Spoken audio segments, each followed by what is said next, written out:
আপনি এরকম চিল্লাচিল্লি করতেছেন কেন? আপনি কি ভূত দেখছেন নাকি?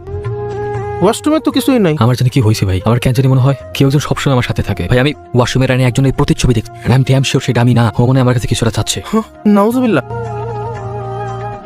কি ব্যাপার, তুমি কি কোনো কিছু নিয়ে ডিস্টার্ব? ম্যাডাম কি যে কোন আমগুলো গাফি করো বেটা, এলাকায় কারো বাপের বল আছে নাকি? হ্যাঁ রেহান, তুমি এটা কি করলা? হাই হাই ম্যাডাম, একটু আগে এটা কি করলেন কত ম্যাডাম? ম্যাডাম কেন বলতেছি? কি 80টা দিছেন, আবার দেন তো দেই। কি? এই যে 80টা ম্যাডাম, উদার কসম মনে হইতাছে আসমানের তে চাঁদ একদম খোয়া পড়ছে। রেহান, তুমি কিন্তু অনেক ইন্টারেস্টিং। তারা তোমার সব ক্যাপচার করবো, তুমি আবার করো তো। ম্যাডাম আমার ভিডিও করবেন? হ্যাঁ রোল অ্যাকশন। আর ধর কল আসছে। হ্যাঁ রেহান চলো প্লিজ। কি? আরে একটু আগে যে বলতেছিলা কি জানি, চামে দিয়ে বামে ক্র্যাক ক্র্যাক, ওই যে ওইটা করো, মজা লাগতেছে। কই না তো। কি না উল্টাপাল্টা কি বললা? কি বলবো, কালকে এক্সাম, ভালো মতো পড়তে হবে। ধ্যাৎ, কি করতেছিলাম আমি? কিছু না, চলো উঠি। কে তুই? আমি রেহান। আমি তোরে জিজ্ঞেস করি না, তোর ভিতরে একটা কালো ছায়া, আমি তারে জিজ্ঞেস করি। তবে এইসব কি বলতেছেন উনি? উল্টাপাল্টা কালো ছায়া মানে? হ্যাঁ আমি কয়েকদিন যাবো মেন্টাল ডিস্টার্ব। আমরা এই না উনি আমার সাথে যাতে বিহেভ করবেন। আমি মাওলানা বায়েজিদ আল কাশেম। রেহান ভাই। আমি রেহান না, আমি কবির।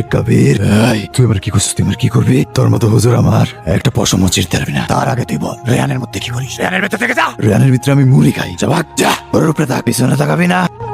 মুক্তার ভাই কবির ভাই আমার মাফ করে দেন কবির ভাই। মুক্তার ভাই। কি বলতেছো? তোমার উপর ভূত ভর করে? Are you serious? সারা রিয়েলি সিরিয়াস, সত্যি কথা বলতেছি। এই জেনারেশনে এসে তুমি ভূত বিশ্বাস করতেছো? মানে আরে ক্রেজি রেহান, আসছে ভূত। ভূত কিভাবে ভর করে?